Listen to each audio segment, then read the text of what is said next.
सभी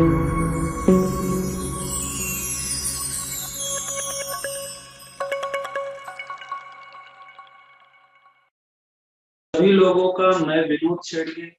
आज के इस हमारे बेसिक ट्रेनिंग जो हम टीम डेवलपमेंट के बारे में बात करने वाले हैं। और देखिए, सबसे पहले तो मैं आप सभी लोगों का हार्दिक स्वागत करता हूं आज के इस मीटिंग में कि आप लोगों ने इम्पोर्टेंस दिया है आज के इस मीटिंग को अटेंड करने के लिए। तो सबसे पहले आप लोगों का भी बहुत बहुत धन्यवाद। ये जो ट्रेनिंग है आज का बेसिक ट्रेनिंग होगा, ये कोई किताबों से पढ़ी लिखी बातें मैं आपके साथ शेयर नहीं करूंगा। मैं आपके साथ मेरा जो पिछले 12 सालों का अनुभव है और मैंने जो प्रैक्टिकल वर्क किया, मैंने जिस तरीके से टीम डेवलप की, उसी के बारे में सिर्फ आपके साथ एक्सपीरियंस मुझे शेयर करना। तो चलिए स्टेप बाय स्टेप हम 4 पॉइंट है हमारे, एक एक करके मैं आपको सारे पॉइंट कवर कर देता हूँ। सबसे पहले तो जानिए और समझिए, ये जो 21वीं सदी है और ये जो समय चल रहा है 2020, इन 2020 में आपने फैसला लिया है कि आप वेल्थ जेनिक्स के साथ अपना करियर बनाओगे। और आज बीच बीच में मैं थोड़ा सा आप लोगों से इंटरेक्शन भी चाहता हूँ, ताकि समझ में आए कि आपके साथ जो मैं बातें शेयर कर रहा हूँ वो आपको समझ में आ रही है, या एंड में आपको अगर कुछ सवाल भी होंगे तो उसका भी मैं आज आपको जवाब देने वाला हूँ। तो आप प्रॉपर बने रहिए मेरे साथ में। 6 बजे का मीटिंग है, 7 बजे तक मुझे ये मीटिंग समाप्त करनी है। कोशिश पूरी रहेगी कि सही समय पर हम मीटिंग को समाप्त भी करें। तो दोस्तों, सबसे पहली बात ये जान लीजिए कि आज जो हम वेल जेनिक्स में काम कर रहे हैं, हर आदमी कुछ ना कुछ यहाँ पर पर्पज के लिए आया है। और अगर आपका कोई पर्पज नहीं है तो सॉरी टू से, मैं पहला ही आपको बताना चाहता हूँ, अगर आपका वेल्थ जेनिक्स करने के पीछे अगर कोई पर्पज नहीं है, अगर कोई स्ट्रॉन्ग रीजन नहीं है, अगर आपका कोई स्पेसिफिक गोल नहीं है, तो सॉरी टू से वेल्थ जेनिक्स में आपको फेल्यूर ही मिलेगा।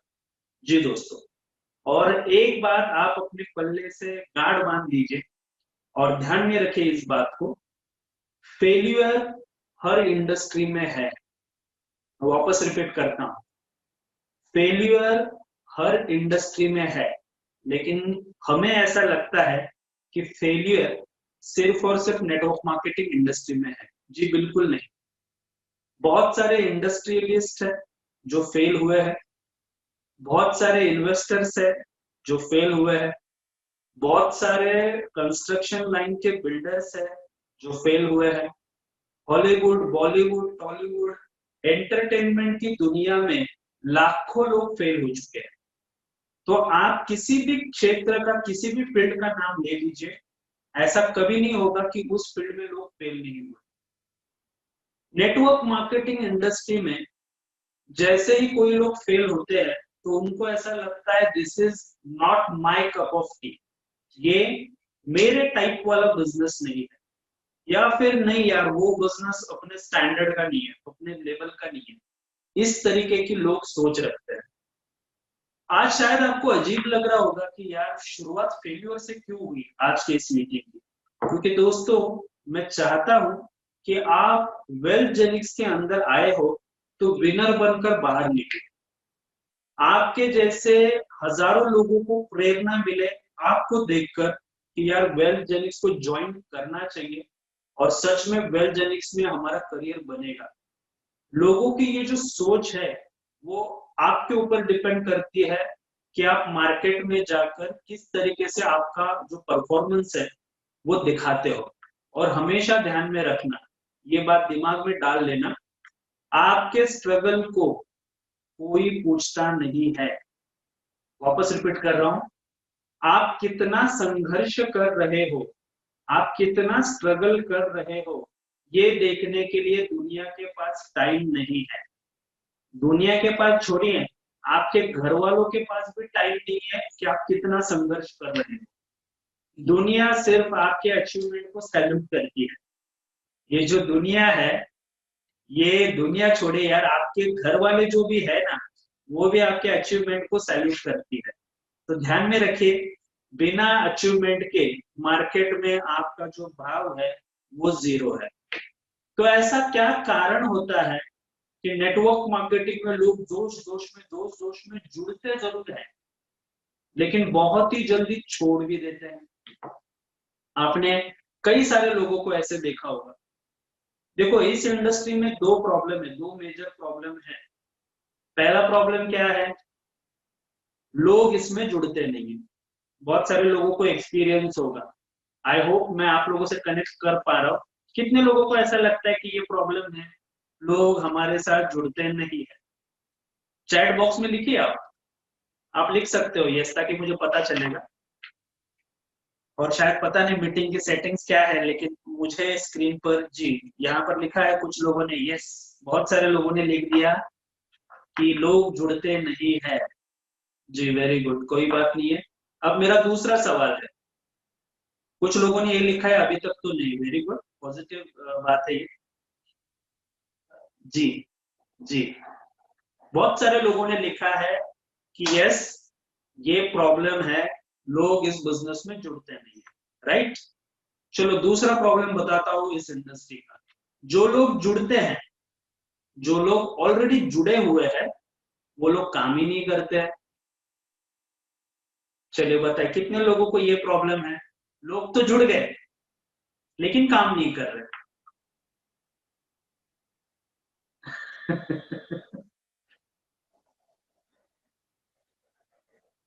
जी, बहुत पॉजिटिव आंसर आ रहा है मुझे कि जी सर, लोग तो जुड़ते हैं लेकिन काम नहीं कर रहे।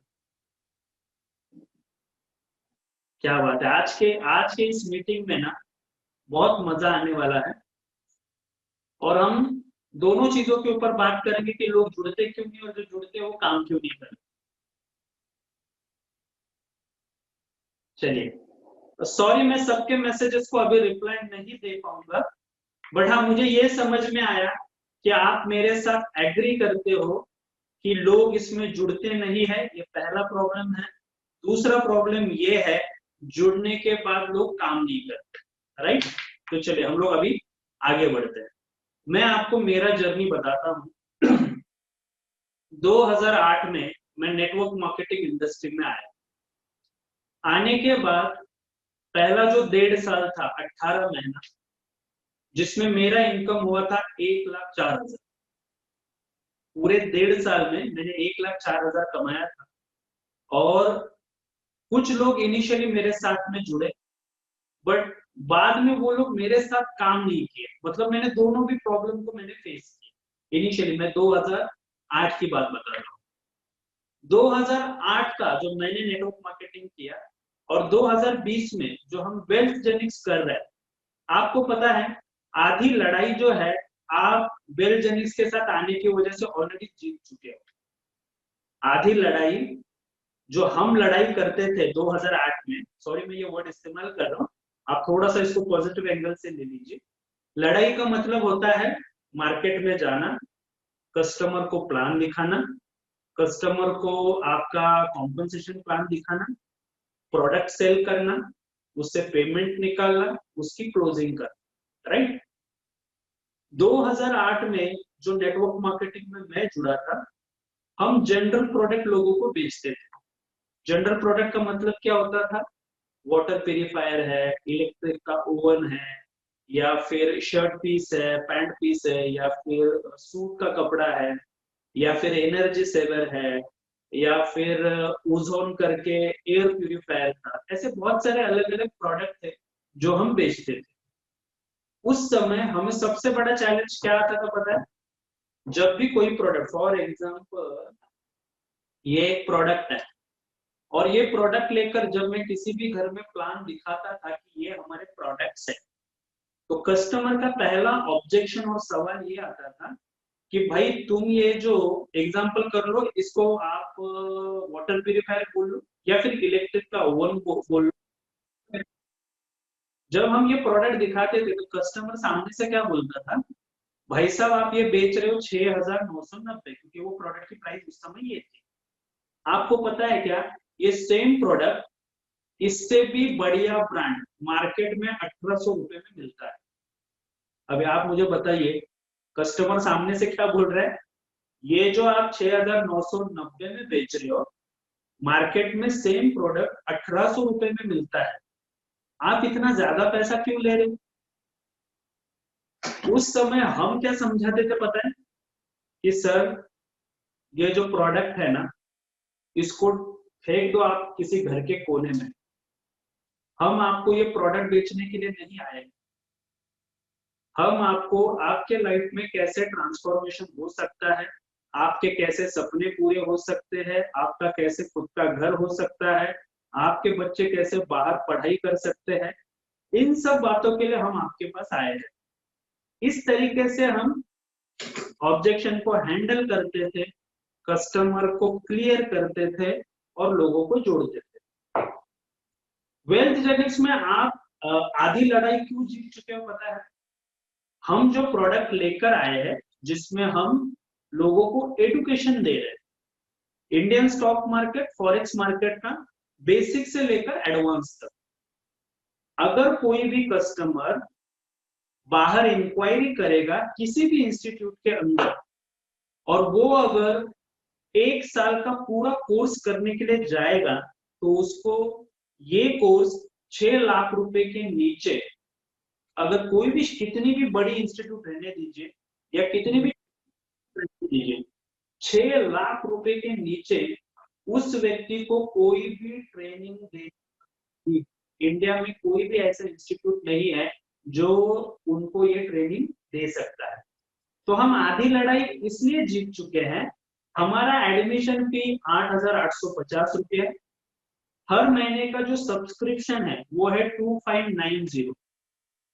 फर्ज कीजिए 11 महीने के, मैं राउंड फिगर 3000 से कैलकुलेट करता हूँ, 11 महीने के होते हैं 33,000, और पहले महीने में उस आदमी ने पे किया है 8,850, तो टोटल 12 महीने का जो कैलकुलेशन है वो होता है 41,000। तो आप मुझे बताइए 6 लाख कहा और 41,000 कहा, इसलिए मैंने आपको कहा कि हम पहले ही आधी लड़ाई जीत चुके हैं, क्योंकि हम जो प्रोडक्ट मार्केट में लेकर आए हैं, उस प्रोडक्ट की मार्केट की जो वैल्यू है वो 6 लाख रुपया है, और हम हर परिवार को प्रोवाइड कर रहे हैं 41,000 में। और उसमें भी सबसे बड़ा प्लस पॉइंट ये है कि एडमिशन फी आपको 8,850 पे करने हैं, 50 है, आप ब्रेकअप में पे कर सकते हो। और दूसरी बात दोस्तों, सॉरी, हर घर में एक ट्रेडर, ये जो कॉन्सेप्ट हम लेकर आए हैं, ये एक ट्रेंड सेटर है, एक नई थीम है हमारे लिए। मार्केट में आज के डेट में कोई भी कॉम्पिटिटर नहीं है। चलिए मैं मुद्दे पर आता हूं वापस घूमकर, कि लोग नेटवर्क मार्केटिंग में क्विट क्यों करते हैं, क्या रीजन है क्विट करने का। दोस्तों सबसे पहला रीजन, ध्यान से सुनिए, और ये जो रीजन है, ये रीजन अगर आपके दिमाग में बैठ गया तो मैं आपको गारंटी देता हूं, दुनिया का कोई भी ताकत नेटवर्क मार्केटिंग में, स्पेशली वेल्थ जेनिक्स में, आपको करोड़पति बनने से नहीं रोक सकता। तो क्या वो रीजन है दोस्तों? जितने भी लोग इस इंडस्ट्री में आते हैं और जो क्विट करते हैं, उसका एक ही रीजन है कि उन लोगों का कोई भी स्ट्रॉन्ग रीजन नहीं है वेल्थ जेनिक्स करने का। उन लोगों का वाई, जो कहते हैं ना वाई, WHY, क्यों वेल्थ जेनिक्स करना है, ये क्लियर नहीं होता है। जिन लोगों के पास वेल्थ जेनिक्स बिजनेस करने का स्ट्रॉन्ग रीजन नहीं है, स्ट्रॉन्ग पर्पस नहीं है, ऐसा कोई स्ट्रॉन्ग ड्रीम नहीं है कि यार नहीं ये चाहिए, मतलब चाहिए, हर हाल में चाहिए, अगर इस तरीके का एटीट्यूड नहीं है, सॉरी टू से, ऐसे सभी लोग वेल्थ जेनिक्स में क्या, दुनिया के किसी भी सेक्टर में जाएंगे, गारंटी के साथ बोलता हूं 100% फेल ही होंगे। तो अगर आपको लगता है मुझे वेल्थ जेनिक्स के बिजनेस में बड़ी अचीवमेंट करनी है, मुझे वेल्थ जेनिक्स में 1 साल में 1 करोड़ कमाना है, मुझे वेल्थ जेनिक्स में अपने सपनों को साकार करना है, मुझे वेल्थ जेनिक्स में तरक्की करनी है, तो मेरे भाई पहले बैठिए, 2 घंटा टाइम निकालिए अपने आप के लिए। दिन भर दुनिया भर के लोगों के साथ हम बात करते हैं, दोस्त का फोन आया, इसका फोन आया, उसका फोन आया, व्हाट्सएप पर चैटिंग करते रहते हैं, यूट्यूब पर जाकर वीडियो देखते रहते हैं, हंसते रहते हैं, एंजॉयमेंट करते रहते हैं, नेटफ्लिक्स खोला एक मूवी देख लेते हैं, सब कर लेते हैं हम दिन भर। मेरा आप लोगों से सवाल है, क्या कभी आप अपने आप से बात करते हो? और अगर नहीं करते हो तो प्लीज आज का ये मीटिंग खत्म होने के बाद आराम से खाना खाइए, अकेले में बैठिए और अपने आप से पूछिए कि मैं वेलजेनिक्स क्यों कर रहा हूँ, क्या रीजन है मेरा वेलजेनिक्स को जुड़ने का, क्या वेलजेनिक्स को बड़ा करने के लिए आप आए हो? इस गलत फहमी में कभी मत रहना। वेल्थ जेनिक्स एक हाथी की तरह है और इस हाथी को धक्का मारने के लिए ऑलरेडी ऑल ओवर इंडिया से 5,000 से ज्यादा परिवार जुड़ चुके हैं, जो इस हाथी के ताल पर ताल या कदम पे कदम मिलाकर चल रहे हैं। तो वेल्थ जेनिक्स हर हाल में आगे बढ़ेगा, क्योंकि इसका जो विजन है वो क्लियर है, फाउंडेशन रेडी है, पूरे इंडिया में वेल्थ जेनिक्स के साथ लोग ऑलरेडी एसोसिएट हो चुके हैं। आप रुकोगे, आपका नुकसान है, आपके रुकने से वेल्थ जेनिक्स का नुकसान है क्या? बिल्कुल नहीं। लेकिन आप अगर रुके तो 100% आपका नुकसान है। तो जब ये मीटिंग खत्म होगा, सेल्फ टॉक कीजिए कि आपका पर्पस क्या है वेल्थ जेनिक्स में जुड़ने का। मैं जब भी किसी से मिलता हूं तो मेरा पहला सवाल, जो जितने भी लोग मुझे प्रॉब्लम्स बताते हैं ना कि ये प्रॉब्लम है, वो प्रॉब्लम है, ऐसा हो रहा है, वैसा हो रहा है, लोग रिजेक्ट कर रहे हैं, लोग मीटिंग में नहीं आ रहे हैं, मना कर रहे हैं, पता नहीं लोगों को किससे समझाऊं, लोग तो जैसे ही कुछ बोलता हूँ बोलते हैं मार्केटिंग है क्या, नेटवर्किंग है क्या, ऐसा बोलकर सीधा लोग टाल देते हैं। तो ऐसे सभी लोगों से मेरा पहला सवाल है, अगर उन लोगों में आप भी शामिल हो तो मेरा आपसे भी ये सवाल है कि आपने वेल्थ जेनिक्स को चुना क्यों?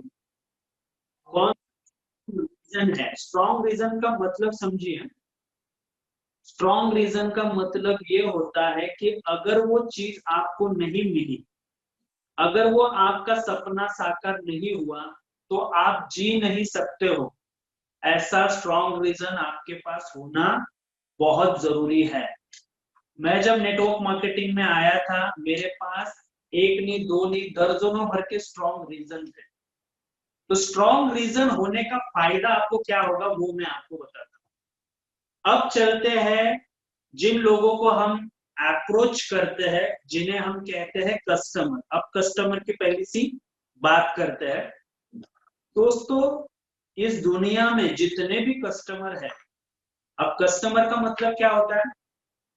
सब्जी मंडी में जाकर तरकारी सब्जी खरीदने वाला भी कस्टमर है, किसी इलेक्ट्रॉनिक शॉप में जाकर एलईडी खरीदने वाला भी कस्टमर है, मोबाइल गैलरी में जाकर मोबाइल खरीदने वाला वो भी कस्टमर है, किसी होटल में जाकर खाना खाने वाला वो भी कस्टमर है, किसी कपड़ों के दुकान में, साड़ी के दुकान में जाकर खरीदने वाली साड़ी या फिर खरीदने वाले कपड़े वो भी कस्टमर है, हम जिनको एजुकेशन का पैकेज बेच रहे हैं वो भी कस्टमर है।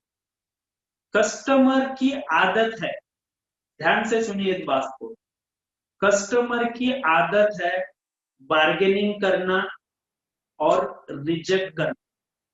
कस्टमर की आदत क्या है? बार्गेनिंग करना और रिजेक्ट करना, ये कस्टमर की आदत। जितने भी कस्टमर, जो भी मार्केट में आप जिसको भी मिलोगे, कभी भी दिमाग में ये बात डालकर चलना कि कस्टमर बैठा है आपको रिजेक्ट करने के लिए। अब इसमें भी दो प्रकार है। पहले तो कस्टमर का माइंडसेट समझिए। कोई कस्टमर जब मार्केट में सब्जी तरकारी भी खरीदता है और वो अगर पूछता है कि भैया ये आलू क्या भाव दिए, जब वो आलू बेचने वाला कहता है भाई 50 रुपए किलो, तो कस्टमर का माइंडसेट ये होता है, बार्गेनिंग करता है, 40 में दे दो ना भैया, बार्गेनिंग होती है, कोई 40 में बेचता है, कोई 45 में बेचता है, कोई 50 में बेचता है। बहुत सारे लोग लेते नहीं है, बार्गेनिंग करके और निकल जाते हैं। कभी किसी साड़ी के दुकान में चले जाना, वो जो सेल्समैन है जब किसी कस्टमर को साड़ियां दिखाता है ना, एक नहीं, दो नहीं, चार नहीं, 10 नहीं, 25 नहीं, ऐसे बहुत सारे एग्जाम्पल आपने देखे होंगे। अगर आप आपके किसी भी फैमिली मेंबर के साथ शॉपिंग पर गए हो, 50-50 साड़ी खोलकर दिखाता है वो सेल्समैन, लेकिन कस्टमर खरीदता नहीं। तो पहले तो ये दिमाग में डाल लीजिए, कस्टमर का स्वभाव है, एक तो वो आपको रिजेक्ट जरूर करेगा, और जरूरी नहीं है कि आपने उसको बेचने की कोशिश की तो वो आपसे खरीदेगा। अच्छा, अब इसमें दो बातें जो मैं आपको क्लियर करना चाहता हूं। पहली बात, जब आप 100 लोगों को अप्रोच करते हो, 100 कस्टमर को जब आप अप्रोच करते हो, तो 73 customers are ready to join with. जब आप 100 लोगों को अप्रोच करते हो तो 73 customers are ready to join with you, लेकिन पहले वो आपको चेक करते हैं, आपका कॉन्फिडेंस देखते हैं, आपको वेलजेनिक्स के प्रोडक्ट का कितना नॉलेज है वो देखते हैं, और आपको जबरदस्ती फालतू में 2-4 ऑब्जेक्शन डाल देते हैं। अब यहाँ पर आपकी टेस्ट लेते हैं कस्टमर। 100 लोगों को अप्रोच करने के बाद 73 लोग जुड़ने के लिए तैयार हैं। उसी तरीके से जब 100 लीडर, 100 वेलजेनिक्स के मेंबर जब कस्टमर को अप्रोच करते हैं, उनमें से सिर्फ 8 ही लोग ऐसे रहते हैं जिनके पास लोग ज्वाइन करते हैं। अब ऐसा क्यों है और क्या रीजन है? इसका एक ही रीजन है, बेसिक ट्रेनिंग में जो आपको सिखाया जाता है, ये आज का जो वेडनेसडे का ट्रेनिंग है, हर वेडनेसडे को हमारे वेलजेनिक्स परिवार के लिए ये बेसिक ट्रेनिंग लिया जाता है।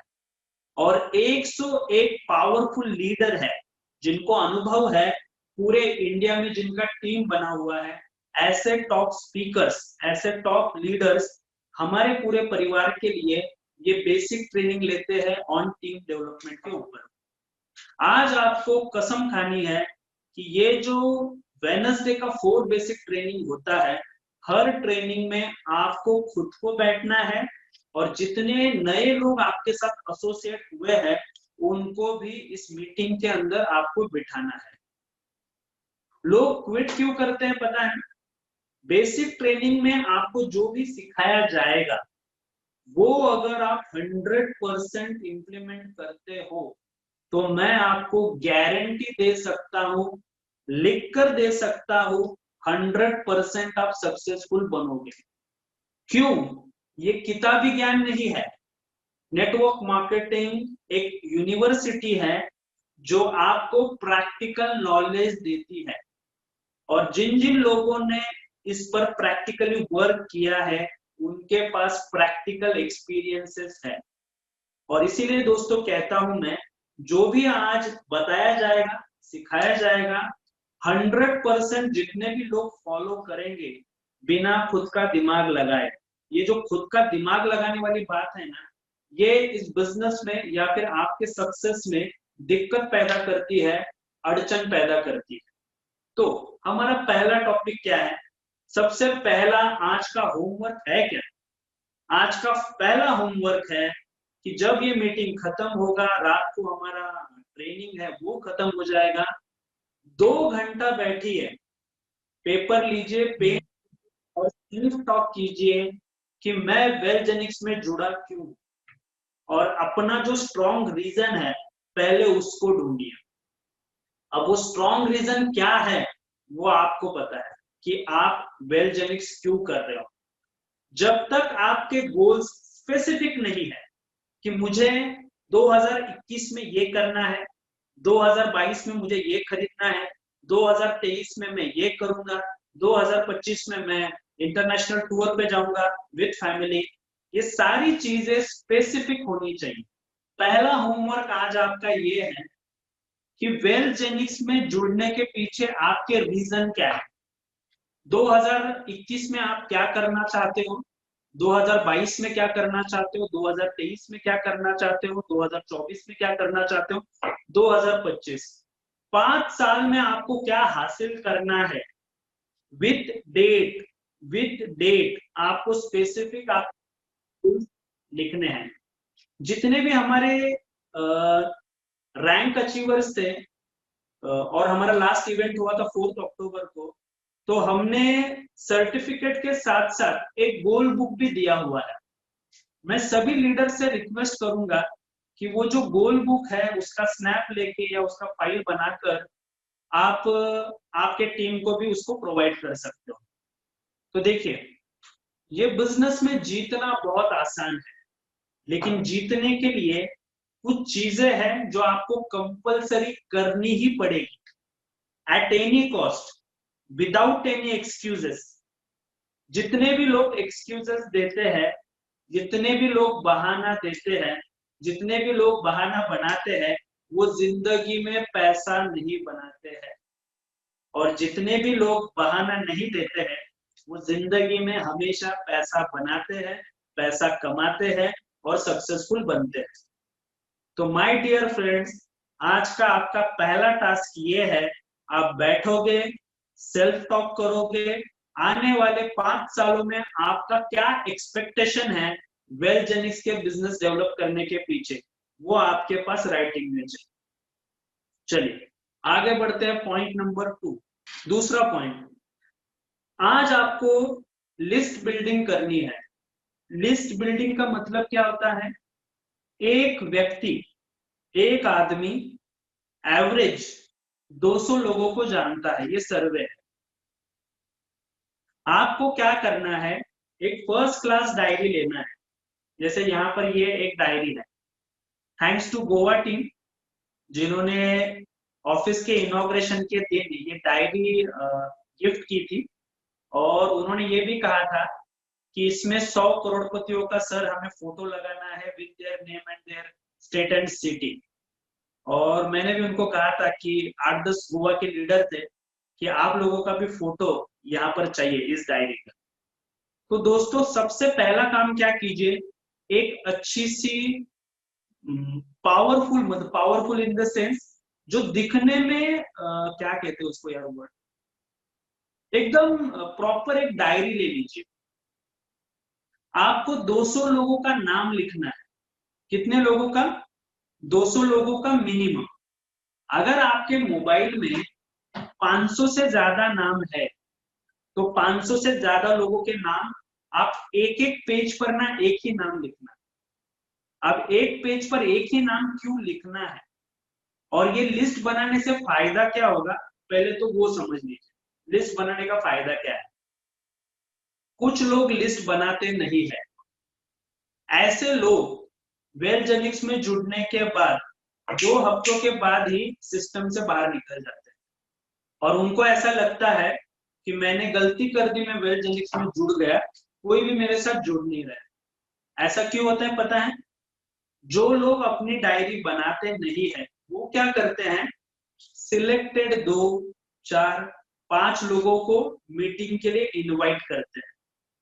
ये 5 लोग मीटिंग में आते नहीं है, या फिर आते हैं तो जुड़ते नहीं है, रिस्पॉन्स नहीं करते, कोई भी रिस्पॉन्ड नहीं करते हैं।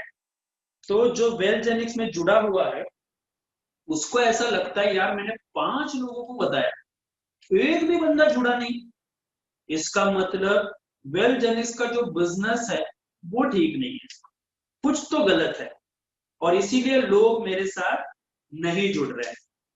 तो लोग ये नहीं सोचते हैं कि मेरे साथ नहीं जुड़ रहे, लोग क्या सोचते हैं, वेलजेनिक्स का बिजनेस खराब है इसलिए लोग नहीं जुड़ रहे। तो मैं आपको एक रियल स्टोरी बताता हूँ, फिर हम लोग आगे बढ़ते हैं। Because we are in selling field, हम यहाँ पर लोगों को एजुकेशन का पैकेज सेल करते हैं, साथ ही साथ उनको बिजनेस अपॉर्चुनिटी भी शेयर कर रहे हैं, जिसे हम फ्रेंचाइजी मॉडल कहते हैं, राइट। और हम जो बेच रहे हैं उसमें कस्टमर का दोनों हाथों से फायदा है। प्रोडक्ट को यूज करके भी वो पैसा बना सकता है, फ्रेंचाइजी का प्रमोशन करके भी वो पैसा बना सकता है, राइट। स्टोरी सुनिए, ध्यान से सुनिए, और अगर पेपर पेन लेकर बैठे हुए हो तो पूरा नहीं but at least point two point note करते हुए जाइए, क्योंकि जब आप लिखते हो आपके दिमाग में वो चीजें 2 बार बैठ जाती है। एग्जाम्पल है, रियल एग्जाम्पल, जो आप गूगल पर जाओगे ये स्टोरी आपको 100% देखने के लिए मिल जाएगी। दोस्तों, ईरान के एक व्यक्ति थे जिनका नाम था मेहदी फखरजादे। मैं वापस रिपीट करता हूं, आपको गूगल पर ये स्टोरी मिलेगी, इंस्पिरेशनल स्टोरी है। ध्यान से इस स्टोरी के ऊपर अभी नजर रखिए, बाद में आपको ये गूगल पर भी स्टोरी मिलेगी। उनका नाम है मेहदी फखरजादे। ये व्यक्ति रहने के लिए ईरान में था। ईरान में जॉब अपॉर्चुनिटी नहीं थी, बिजनेस अपॉर्चुनिटी नहीं थी। काफी साल पहले की बात है, करीब 80-90 साल पहले की बात है। तो वो हमेशा सर्चिंग में थे कि मुझे ऐसा कोई तो काम मिल जाए कि जो काम करके मैं अमीर आदमी बनूं, क्योंकि उनके दिमाग में वो चीज बैठी थी कि मुझे अमीर आदमी बनना है, मुझे रिच बनना है, राइट। टूरिस्ट आते ना, टूरिस्ट, तो यूएसए से एक टूरिस्ट आया हुआ था ईरान देखने के लिए, और मेहदी की एक हमेशा से आदत थी, कोई भी फॉरेनर दिखा तो उनके साथ जाकर बात करना कि यार मुझे बड़ा आदमी बनना है, मैं क्या करूं। तो उस यूएसए के टूरिस्ट ने उनको बताया, गाइडेंस किया कि यार तुम्हारा इस में कुछ होने वाला नहीं, अगर तुमको आगे बढ़ना है तो तुम डेवलप कंट्रीज में चले जाओ, तुम यूएसए चले जाओ, वहां पर बहुत सारी जॉब अपॉर्चुनिटीज है, बहुत सारी बिजनेस अपॉर्चुनिटीज है, तो आपका लाइफ वहां पर बन जाएगा। मेहदी फखरजादे अपनी वाइफ के साथ और 2 महीने के बच्चे के साथ जितना भी ईरान में उसका जो भी छोटी मोटी जमीन वो भी था, सब कुछ बेचकर वो यूएसए चले गए। अब यूएसए जाने के बाद आपको क्या लगता है, वहां जान पहचान का उनका एक भी व्यक्ति नहीं था। तो आपको लगता है बिना स्ट्रगल किए, बिना संघर्ष किए उनको कुछ कामयाबी मिली होगी? कुछ नहीं, सब काम किए। टॉयलेट क्लीनर से लेकर, पेट्रोल पंप पर काम करने से लेकर, कुक का काम करने से लेकर, हर काम वो करते रहे। और उनका उस समय पे हालत इतनी खराब थी कि कभी कभी वो तो भूखे पेट सोते ही थे, बट इतने छोटे से बच्चे को भी भूखे पेट सोना पड़ता था। दोस्तों, ये दिन वो इंसान देख रहा था। अब आगे स्टोरी सुनिए, बहुत जरूरी है और बहुत पावरफुल है। जॉब करते करते उनको जॉब लग गई एक इंश्योरेंस एजेंट के घर पे। और वो जो इंश्योरेंस एजेंट जिसके घर पे वो काम करते थे, जैसे ऑफिस बॉय कैसे होते हैं वैसे घर पे भी बहुत सारे लोग रखते हैं ना, सारा काम घर का उनको करना है। तो उन्होंने उनसे पूछा था कि सर एक्चुअली मेरा ड्रीम था यूएसए आने के पीछे, क्योंकि मुझे लाइफ में कुछ बड़ा करना है। तो फिर उन्होंने गाइड किया कि आप एक काम करो, आप इसमें आ जाओ, इंश्योरेंस एजेंट बन जाओ आप। तो उसके लिए क्या करना है, एग्जाम देना है वगैरह वगैरह, फलाना सब कुछ हो गया। और मेहदी फखरजादे इंश्योरेंस एजेंट बन गया। इंश्योरेंस एजेंट बनने के बाद 40 दिन लगातार उन्होंने उस इंश्योरेंस कंपनी के लिए काम किया, लेकिन एक भी पॉलिसी उनको मिली नहीं। और उस दिन उन्होंने डिसाइड कर लिया कि यार, जैसे मैंने थोड़ी देर पहले वो डायलॉग कहा था ना, this is not my cup of T, ये मेरा काम नहीं है, मैं पॉलिसी बेच ही नहीं सकता हूँ। ये उनकी मानसिकता बन गई, और उन्होंने डिसाइड कर लिया कि मैं आज से इंश्योरेंस नहीं बेचूंगा। और गए, जिनके माध्यम से वो इंश्योरेंस एजेंट बने थे, वो उनके एडवाइजर थे, सेम कंपनी में उनके वो बिजनेस एडवाइजर थे। उनको जाके उन्होंने सरेंडर किया कि भैया मैं नहीं कर पाऊंगा काम, 40 दिन हो चुके हैं, 1 रुपया मुझे मिला नहीं, ना ही मेरे पास से किसी ने पॉलिसी परचेज किया। अब वो जो बिजनेस एडवाइजर थे, उन्होंने उनको ना एक बहुत अच्छी डील दी। डील क्या थी ना, ध्यान से सुनिए। डील ये दी उन्होंने कि चलो ठीक है, आपको नहीं करना है ना बिजनेस, आप मत कीजिए, मैं आपको मेरी तरफ से ना कमीशन देने के लिए रेडी हूँ, लेकिन एक डील है, आपको काम करना पड़ेगा। बोले क्या काम करना है? उन्होंने कहा डेली आपको 50 लोगों को मिलना है। कितने लोगों को मिलना है? 50। डेली 50 लोगों को मिलना है। 50 के 50 लोगों ने अगर आपको पॉलिसी खरीदने से मना कर दिया, तो आपको मेरे पास आना है, और $50 मैं आपको पर डे का दूंगा। पर डे का $50 मेरे पास से आपको मिलेगा।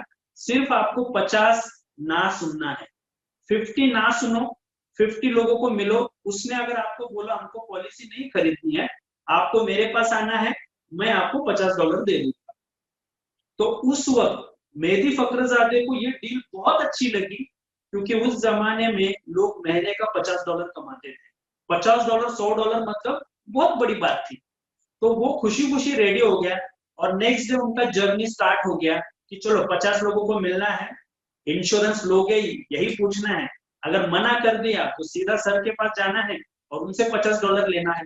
तो उसके अंदर एक अलग ही जोश था, अलग ही जुनून था, क्योंकि वो जो $50 थे ना, उसको पता था कि कंफर्म मुझे रात को घर जाते वक्त $50 जरूर मिलेंगे, क्योंकि उनको क्या लगता था, सब लोग ना बोलेंगे। फर्स्ट डे का स्टोरी ऐसा था, 34 लोगों को वो मिले, step by step, one by one, ठीक, step by step, one by one, वो एक 50 लोगों, सॉरी 35 लोगों को मिले, 34 लोगों ने मना कर दिया, और जो 35वां व्यक्ति था वो बोला यस आई एम इंटरेस्टेड, मैं पॉलिसी खरीदना चाहता हूं। और उन्होंने उनको 2-4 टेक्निकल सवाल पूछे पॉलिसी के बारे में, वो जवाब उनको पता नहीं थे। तो उन्होंने क्या किया, उनका जो बिजनेस एडवाइजर है उनको कॉल किया, कॉल करके पूछा कि ये एक शख्स है पॉलिसी में इंटरेस्टेड है, इनके 2-3 सवाल है। तो 3 वे कॉल हुआ, बिजनेस एडवाइजर ने कस्टमर को सवालों के जवाब दे दिए, और 35वें कॉल पे फर्स्ट डे उनका पहला पॉलिसी बिका। उस दिन वो मिलने के लिए गए बिजनेस एडवाइजर को, और बिजनेस एडवाइजर ने उनको क्या जवाब दिया, सॉरी आज मैं आपको $50 नहीं दे सकता हूँ, क्योंकि आपका जो 35 कॉल था, 35वां जो कॉल था, उन्होंने आपसे पॉलिसी परचेस कर लिया, जिस वजह से आपका एक दिन का जो इनकम है वो $100 हो चुका है। आप सोचिए दोस्तों, एक दिन में 34 कॉल फेल हुए, 35वें कॉल में एक इंसान ने पॉलिसी खरीदी। जो इंसान $50 के लिए इतना खुशी खुशी काम कर रहा था, उसे उसी दिन सेम डे उसको कितने डॉलर्स मिले, $100 मिले। नेक्स्ट डे क्या हुआ पता है, नेक्स्ट डे उनका 22 लोगों ने उनको रिजेक्ट कर दिया, मना कर दिया, I am not interested, time नहीं है, नहीं खरीदना है वगैरह फलाना ढिमका, जो नेगेटिव रिस्पॉन्स मार्केट में लोग हमें करते हैं ना, उस तरीके से। और जो 23वां कॉल था, जो 23rd कॉल था, उन्होंने क्या पूछा पता है हमको, जी मुझे इंटरेस्टेड है, एक काम कीजिए, मेरे रिलेटिव्स भी, मेरे फैमिली मेंबर्स भी हैं, आप तीनों का पॉलिसी निकालिए।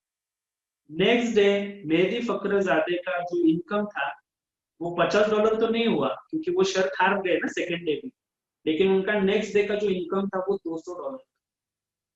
इस बात से हमें क्या सीखने के लिए मिला, ये ध्यान में रखना बहुत जरूरी है।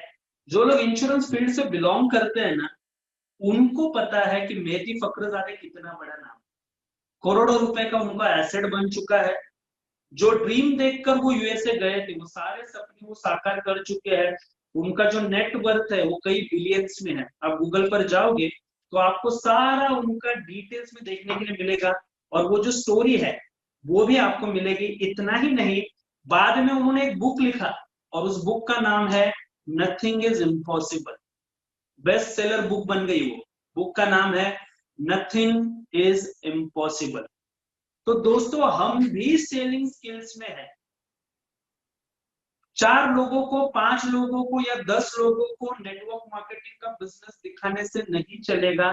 टारगेट लीजिए आज के आज, एटलीस्ट 200 लोगों को आप वेलजेनिक्स का बिजनेस प्लान 100% दिखाओ। और 200 लोगों को आप तभी इनकम प्लान या बिजनेस प्लान दिखा सकते हो वेलजेनिक्स का, जब आपके पास 200 लोगों का डेटा एक डायरी में आएगा। क्योंकि जब आपके पास 200 लोगों का डेटा रहता है, और आप जब देखते हो अच्छा 4 लोगों ने मना किया, आप कैलकुलेशन करते हो अभी भी 196 लोग बाकी है। तो इस बिजनेस में आने के बाद, वेलजेनिक्स में आने के बाद, कुछ लोग 2 हफ्तों के बाद ही गायब क्यों होते हैं? रीजन ये है, सिस्टम को फॉलो नहीं करते हैं। इसीलिए जितने भी लोग नए आपके साथ एसोसिएट होते हैं, कंपलसरी वेडनेसडे के 4 बेसिक ट्रेनिंग प्रोग्राम में उनको बिठाइए। तभी उनको पता चलेगा कि किस तरीके से ये बिजनेस और किस तरीके से जो टीम डेवलपमेंट है ये होती है। अब यहाँ पर हर पेज पर आपको एक ही नाम लिखना है। ऐसा क्यों? Selling is a art as well as science. एक बार ध्यान में रखिए, सेलिंग जो है ना, ये साइंस भी है और आर्ट भी है, ये दोनों का कॉम्बिनेशन है। जब आप एक पेज पर एक नाम लिखोगे तो क्या फायदा होगा और कैसे आप लोगों को इनवाइट कर पाओगे ना, इसका मैं आपको अभी फॉर्मूला बता रहा हूं। जब आप डायरी पर किसी भी व्यक्ति का पहला नाम लिखोगे तो उस पेज पर आपको क्या क्या मेंशन करना है। देखिए, हमें क्या करना है पता है क्या? जिस भी इंसान को आप अप्रोच करने वाले हो, उस इंसान के बारे में ए से लेकर जेड तक सारी जानकारी आपके पास होना जरूरी है। अब सारी जानकारी का मतलब क्या होता है? कौन सी जानकारी है जो आपके पास होना जरूरी है बिफोर अप्रोचिंग? उसको इनवाइट करने के पहले उस व्यक्ति की पूरी जानकारी आपके पास होना जरूरी है। और हमेशा ध्यान में रखिए, अगर आप ये वर्कआउट नहीं किया तो आप किसी भी व्यक्ति को जब इनवाइट करोगे वो आपको रिजेक्ट ही करेगा। एकदम आसान करके मैं आपको बताता हूँ। जब आप किसी भी डॉक्टर के पास जाते हो, जनरली देखो, अभी बड़ी बड़ी बीमारियों को बाजू में रखिए, लेकिन मैं मेरी बात करता हूँ। जब हम कुर्ला में रहते थे और बचपन में बुखार आया, क्या करना है? डॉक्टर के पास जाओ। सर्दी हो गई, सर्दी नहीं जा रही, क्या करना है? डॉक्टर के पास जाओ। जब आप किसी भी डॉक्टर के पास जाते हो तो actually respected to all doctor, जितने भी डॉक्टर्स भी है हमारे परिवार में जो इस मीटिंग को अटेंड कर रहे हैं, डॉक्टर्स करते क्या है? जब आप जाते हो, स्टेटोस्कोप निकालते हैं, आपका देखते हैं कि आप किस तरीके से आपके हार्ट के ऊपर रख करके आप किस तरीके से ब्रीथ कर रहे हो, फिर पीठ पर रखेंगे, फिर चेक करेंगे, फिर टॉर्च लेंगे, आंखों में मारेंगे, और बाद में डॉक्टर पूछते हैं, अच्छा बताइए आपको तकलीफ क्या है? आप मुझे बताइए, डॉक्टर्स को जब तक पेशेंट तकलीफ नहीं बताता है, क्या वो डॉक्टर उसको दवाई दे सकता है? बिल्कुल नहीं दे सकता है। और हमें भी, ये जो पेशेंट है, इस पेशेंट के जगह पे आप कस्टमर रखो। हमारे लिए ये पेशेंट ही है। ये कौन सा पेशेंट है पता है हमारे लिए? जो आर्थिक दिक्कतों का सामना कर रहा है। हमारा जो कस्टमर है वो पेशेंट है जिसको फाइनेंशियल प्रॉब्लम्स है, and we are the doctors. हम डॉक्टर है, उनका वो जो फाइनेंशियल प्रॉब्लम है उसको सॉल्व करने के लिए हम लोग बैठे हैं। थोड़ा सा एग्जांपल मैच करने की मैंने कोशिश की है। हम डॉक्टर है, हमारे पास आने वाला जो कस्टमर है वो पेशेंट ही है हमारे लिए।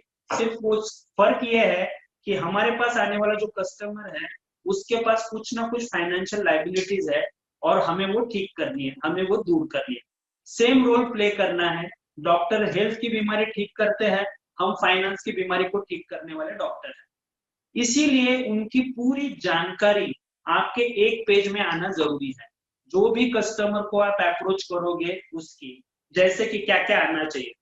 नंबर 1, उसका नाम डायरी में लिखिए, बड़े अक्षरों में लिखिए। नंबर 2, वो कहाँ पर रहता है, उसका लोकेशन लिखिए। कौन से सिटी में रहता है? मुंबई में रहता है तो मुंबई, दिल्ली में रहता है तो दिल्ली, उड़ीसा में रहता है तो उड़ीसा में, जहां पे भी रहता है, गोवा में रहता है तो गोवा में। तो आपने उनका सिटी लिख लिया। सिटी के बाद लिखिए उनका प्रोफेशन, कि वो बाय प्रोफेशन वो करते क्या है। प्रोफेशन के बाद फैमिली मेंबर्स कितने हैं? हस्बैंड वाइफ 2 बच्चे हैं, हस्बैंड वाइफ 3 बच्चे हैं, हस्बैंड वाइफ माता पिता है, हस्बैंड वाइफ 1 बच्चा और पेरेंट्स। जितने भी फैमिली के अंदर मेंबर्स हैं सब के डिटेलिंग में नाम लिखिएगा। उसके बाद अगर 2 बच्चे हैं या 3 बच्चे हैं या 1 बच्चा है, वो बच्चे करते क्या है? स्कूल में पढ़ते हैं तो कौन से स्टैंडर्ड में है और क्या पढ़ रहे हैं? कॉलेज में है तो कौन से कॉलेज में है और क्या पढ़ रहे हैं? लिख लीजिए। आपको ये भी पता होना चाहिए कि अगर किसी का बेटा कॉलेज में है तो वो कौन से प्रोफेशन को चुनने वाला है। इसका फायदा क्या होगा? जैसे ही आप उसके बच्चे का प्रोफेशन, उसको चार्टर्ड अकाउंटेंट बनना है, या फिर उसको डॉक्टर बनना है, या फिर उसको इंजीनियर बनना है, तो आपके सामने एक फिगर आएगी। इंजीनियर बनना है तो 10 लाख लगेगा, डॉक्टर बनना है तो 30 लाख लगेगा, चार्टर्ड अकाउंटेंट बनना है तो 20 लाख।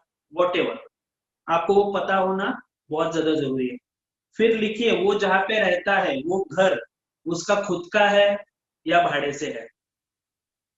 रिपीट कर रहा हूं मैं, जिस घर में वो रहता है वो घर उसका खुद का है, रेंट का है, या कंपनी ने गेस्ट हाउस दिया है, कंपनी का क्वार्टर है, उसमें रहता है। ये आपको स्पेसिफिक पता होना जरूरी है। आगे मैं बताऊंगा इतना डिटेलिंग में मैं क्यों बात कर रहा हूँ, लेकिन ये नोट कर लीजिए, बहुत फायदेमंद साबित होगा आपके लिए। आपने लिख लिया कि उसका घर खुद का है, रेंट पे है, या जिस कंपनी में वो जॉब करता है वहां से वो क्वार्टर मिला है वहां पर वो रहता है। ठीक है, उसके बाद नीचे आपको लिखने हैं कौन से ईएमआई फिलहाल वो पे कर रहा है। वो होम लोन का ईएमआई पे कर रहा है, बाइक का ईएमआई पे कर रहा है, मोबाइल का ईएमआई पे कर रहा है। अब आपको क्या लगता है ये इंफॉर्मेशन सामने वाला आपको देगा? 100% आपको देगा। जितने भी आपके करीब के लोग हैं वो उनके, क्योंकि लोगों को रोने में बहुत इंटरेस्ट है, हर आत्मा की पीड़ा है कि कोई तो उसे सुने। जब आप किसी भी व्यक्ति के पर्सनल लाइफ के बारे में पूछोगे, कभी भी किसी को ये मत पूछना कि आप इनकम कितना करते हो, कोई नहीं बताएगा आपको। सामने वाले की कॉलर टाइट कब होती है पता है? अरे सर आपका खर्चा तो बहुत होगा, आपका इतना अच्छा लग्जरियस लाइफस्टाइल है, खर्चा तो आपको बहुत होता होगा। जब आप किसी को भी पूछोगे ना कि आपका महीने का एक्सपेंसेस कितना है, वो बताने में लोगों को बहुत ज्यादा रुबाब आता है। अरे मेरा इतना खर्चा है, उतना खर्चा है, ये घर का ईएमआई जाता है, ये बाइक का ईएमआई जाता है, फिर बच्चों का एजुकेशन जाता है, हर महीने में ये पॉलिसी में पैसा डालता हूँ। वो बताने में लोगों को ज्यादा इंटरेस्ट है। ये कुंडली क्यों निकालनी है, जब हम इन्विटेशन पर जाएंगे तो आपको मैं उसका जवाब दे दूंगा। आपने निकालिए सारे, उसके जितने भी ईएमआई चल रहे, कुंडली आपके हाथ में है। उसके बाद आखिरी 3 पॉइंट जो बहुत इंपॉर्टेंट है, ऐसे ही लोगों को आपको अप्रोच करना है वेल्थ जेनिक्स के लिए जिनका इनकम 20,000 के ऊपर है। जिन लोगों का इनकम 20,000 के नीचे है, ऐसे लोगों को अगर आप अप्रोच करोगे, गलती से 100 में से एक आध व्यक्ति आपके साथ जुड़ जाएगा। मैंने बहुत सारे लोगों को देखा है जिनका इनकम 10,000 रुपया रहता है पर मंथ का। ऐसे लोगों को लोग मीटिंग में आओ, आप बैठो, आपका घर बनेगा, आपके सपने पूरे होंगे, मोटिवेट करते हैं। आप देखो तो सही, एक बार जुड़ के तो देखो। टाइम वेस्ट कर रहे हो भाई। जो आदमी 10,000 में खुशियां मना रहा है वो आदमी प्रोग्रेस के बारे में सोचता ही नहीं है। अगर वो आदमी प्रोग्रेस के बारे में सोचता ना तो वो 10,000 में पड़ा नहीं रहता। तो मेहरबानी करके जब आप पूरी लिस्ट बनाओगे तो लिस्ट में बाद में आपको कैटेगराइज करना होगा कि कौन से लोगों को अप्रोच करना है। आपका वक्त बहुत कीमती है, ध्यान में रखिए। हजारों लोगों की जिंदगी बदलने की जिम्मेदारी आपने ली है। तो ऐसे लोगों के पीछे मत भागिए जिनका इनकम 10,000 रुपया पर मंथ का है। 10,000 कमाने वाले आदमी को जब आप आपका प्लान दिखाओगे, जब वो जैसे सुनेगा ना कि 8,850 रुपया भरना है, उसका वैसे ही ब्लड प्रेशर बढ़ जाएगा। तो हमेशा ध्यान में रखिए, 3 चीजों के ऊपर ध्यान रखना है। नंबर 1, जिनका इनकम 20,000 के ऊपर है ऐसे ही लोगों को अप्रोच कीजिए। नंबर 2, एज बहुत ज्यादा मैटर करता है। जिन लोगों का एज आपके लिस्ट में 18 साल से लेकर 45 के बीच में है, जिन लोगों का एज 18 साल से लेकर 45 के बीच में है, उन लोगों को 90% प्रायोरिटी में रखिए। जिन लोगों का एज 45 एंड अबव है, मैं ये नहीं कहूंगा कि उनको अप्रोच नहीं करना है, लेकिन उनको 10% प्रायोरिटी में रखिए। 18 से लेकर 45 का जो एज ग्रुप है उनको 90% प्रायोरिटी में रखिए। क्यों? क्योंकि ये जो एज है, 18 साल की जो एज है, जिंदगी में कुछ करना है, कुछ हासिल करना है, जुनून और ड्रीमर्स की एज है ये। 40, 35, 45 वाली जो एज है, घर बनाना है, लोन को क्लियर करना है, सपनों को साकार करना है, जिम्मेदारी बढ़ गई है, बच्चों का एजुकेशन देखना है। ऐसे लोग कुछ ना कुछ मार्केट में ढूंढते रहते हैं। बहुत रेयरली ऐसे होता है कि 45, 50, 60 वाले लोग होते हैं जो एनर्जेटिक ही रहते हैं और जो तत्पर ही रहते हैं कि मार्केट में कब कौन सा अपॉर्चुनिटी आएगा और मैं मार्केट में अच्छे से काम करूंगा, बट ऐसे बहुत रेयरली होता है। 90% लोग 45 जब पार करते हैं उनकी सोच क्या हो जाती है पता है? जितना मेरे को करने का था उतना मैं कर लिया, जितना मेरे को मेहनत करना था मैंने कर लिया, जितना मुझे भागना था दौड़ना था मैं भाग लिया, अब जो भी है वो मेरा बेटा देख लेगा, मेरी बेटी देख लेगी, मुझे जितना करना था वो मैं कर चुका। ऐसी बाय डिफॉल्ट मेंटालिटी तैयार हो जाती है एज के साथ साथ। और मैं वापस रिपीट कर रहा हूँ, 100% लोग ऐसे नहीं होते हैं, बट 90% केसेस आपको ऐसे ही मिले। इसीलिए आपका जो एज ग्रुप है बहुत मैटर करता है। जब आप लिस्ट बनाओगे तो 18 से लेकर 45, 50 को भी आप ले सकते हो, बट 18 से लेकर 50 के बीच में जितने भी लोग हैं सबसे पहला टारगेट आपका उनके ऊपर होना चाहिए। बाद में जो बचे हुए हैं 50 के ऊपर के, उनको आप 10% प्रायोरिटी में रखो। तीसरा प्रायोरिटी आपको किसको रखना है? तीसरा प्रायोरिटी आपको रखना है जिसके पास रोज के 2 घंटे 4 घंटे खाली है। जिसके पास रोज के 2 घंटे 4 घंटे खाली है, ऐसे सभी लोगों को आपको तीसरे थर्ड कैटेगरी में रखना है दोस्तों। जब आप इस तरीके से आपका एक डायरी में एक कस्टमर की पूरी कुंडली निकाल कर बैठोगे कि भाई उसका नाम क्या है, उसका प्रोफेशन क्या है, कौन से सिटी में रहता है, क्या पढ़ा लिखा है वो, उसका इनकम कितना है, अब आपके पास ना एक कस्टमर का ना पूरा कुंडली तैयार हो गया। अब आते हैं इनविटेशन के ऊपर। इनविटेशन क्या होता है दोस्तों? इनविटेशन का मतलब होता है आमंत्रित करना। अब आमंत्रित करने के दो प्रकार है। पहला प्रकार क्या है? पहला प्रकार तो ये है, आप जिस टेरिटरी में रहते हो, फॉर एग्जाम्पल अगर मैं मुंबई में रहता हूं और मैंने 200 लोगों का लिस्ट बनाया है, तो मैं क्या करूंगा, मुंबई के नियर बाय, मुंबई के नियर बाय 50 किलोमीटर, मुंबई से नियर बाय 50 किलोमीटर कितने लोग रहते हैं उन 200 लोगों में से? उन 50 लोगों का मेरा टारगेट है, फॉर एग्जाम्पल 50 लोग आ गए, 200 लोगों में 50 लोग ऐसे निकले जो मुंबई में रहते हैं। उन 50 लोगों को मुझे पर्सनली मिलकर प्लान दिखाना है, ये बात ध्यान में रखिए। अनलॉक स्टार्ट हो चुका है, बहुत सारे लोग एक दूसरे को मिलना जुलना स्टार्ट कर चुके हैं, तो जो भी आपके रेडियस में है तो उनको आपको पर्सनल मिलकर प्लान दिखाना है।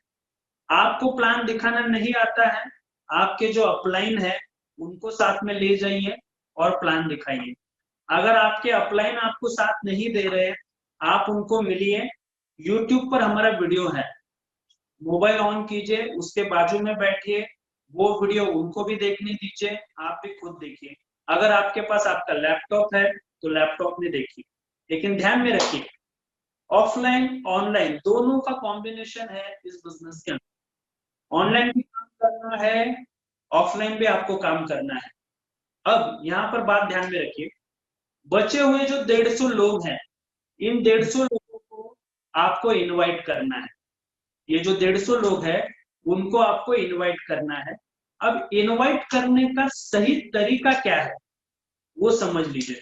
बहुत सारे लोग ना बेग करते हैं, प्लीज आप ना मेरा मीटिंग अटेंड करो, बहुत अच्छा मीटिंग है, आप भी पैसा कमाओगे, आप कमाओगे तो मैं भी कमा लूंगा, आप जुड़ोगे तो आपकी वजह से मेरे को भी 1500 रुपए का कमीशन आएगा। ध्यान में रखिए, किसी को भी इनवाइट करते समय बेग मत कीजिए, भीख मत मांगिए, प्लीज मत बोलिए, प्लीज टाइम निकालो मत बोलिए। आपका जो रोल है ना वो लाइफ ट्रांसफॉर्मर का रोल है। हम किसी से कुछ लेने के लिए लोगों को इनवाइट नहीं कर रहे, बल्कि उन्हें देने के लिए इनवाइट कर रहे हैं। डे वन से ये माइंडसेट बनाइए, हम जिस भी व्यक्ति को इनवाइट कर रहे हैं उसकी जिंदगी सपनों से साकार करने के लिए हम उसको इनवाइट कर रहे हैं। हम उसके घर में चाहते हैं कि एक ट्रेडर कोई ना कोई बने, ताकि उसका जो घर है वो खुशहाल बने और उसके परिवार के सारे सपने पूरे हो। ये हमारा काम है, ये हमारा मिशन है, यही हमारा विजन है। तो कभी भी किसी भी व्यक्ति को रिक्वेस्ट करके मीटिंग में मत बिठाइए, आपका पलड़ा बहुत ज्यादा भारी है। तो इनवाइट कैसे करते हैं दोस्तों? इनवाइट करने का सबसे आसान तरीका, लोग बोलते यार नहीं, लोग आते नहीं है, सुनते नहीं है, रिजेक्ट। फॉर एग्जाम्पल समझिए कि ये एक इनविटेशन कार्ड है शादी का, और ये शादी का इनविटेशन कार्ड मैं किसी को देने के लिए गया, तो मैं क्या बोलता हूं, आप और आपका परिवार सारे लोग मिलकर इस शादी में जरूर उपस्थित हुए और वधु को या वर को आशीर्वाद जरूर दीजिए। और हाथ जोड़ते हैं और चलते हैं। घर वाले पूछते अरे चाय तो लो, शरबत तो लो, थोड़ी देर तो बैठो। तो जो निमंत्रण देने के लिए व्यक्ति गया है वो क्या बोलता है, नहीं नहीं नहीं नहीं नहीं नहीं, अभी टाइम ही नहीं है, बिल्कुल टाइम नहीं है, ये देखो अभी ना और 200 लोग, 200 कार्ड पड़े हुए हैं, कैसे कैसे करके, कैसे भी करके ना ये लोगों तक इनविटेशन पहुंचना जरूरी है। लेकिन हाँ, बाद में ना फुर्सत में आकर चाय पानी शरबत करने, और वो व्यक्ति निकल जाता है। हमारी गलती कहाँ होती है मैं आपको बताता हूँ। जैसे ही हम हमारे वेलजेनिक्स का मीटिंग देखने के लिए किसी को भी इनवाइट करते हैं, इनविटेशन शुड बी शॉर्ट।